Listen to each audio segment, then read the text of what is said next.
हमारे YouTube channel में आप सभी का स्वागत करते हैं। आप जिस चीज़ का इंतज़ार कर रहे थे, खेसारी लाल का बोलबम का सॉन्ग, जिसका पोस्टर और टीजर आ गया है। टीजर देखकर ही इतना बवाल मचेगा कि विरोधियों देखते रह जाएगा। आपको बता दें कि इस गाने को लिखे हैं अखिलेश कश्यप जी और ये गाने को खेसारी लाल और शिल्पी राज ने इस गाने को गाया है और इस गाने पर डांस की है वायरल गर्ल ब्यूटी। इस बोलबम सॉन्ग को लिखे हैं अखिलेश कश्यप और संगीत है विकास यादव का और वीडियो डायरेक्टर है आशीष सत्यार्थी। आपको बता दें कि ये टीजर 2023 का सबसे धमाका करने वाला है टीजर। आप कल सुबह अन्नपूर्णा फिल्म से ये बोलबम का सॉन्ग खेसारी लाल का और शिल्पी राज का आने वाला है। आपको बता दें कि फैंस का जो डिमांड था खेसारी लाल हिट मशीन, जो आप लोग के सेवा के लिए बोलबम का बेहतरीन सॉन्ग ला दिए हैं। आप एक बार कल सुबह देखना ना भूले खेसारी लाल का ये बोलबम सॉन्ग 2023 का सबसे धाकर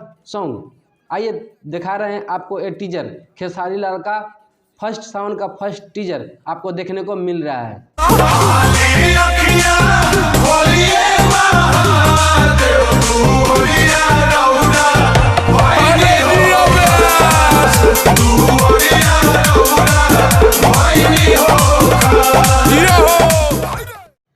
वीडियो अच्छा लगा होगा तो हमारे चैनल को लाइक और सब्सक्राइब जरूर करें। मिलते हैं नेक्स्ट वीडियो में। ऐसा ही वीडियो देखने के लिए बने रहिए हमारे यूट्यूब चैनल पे।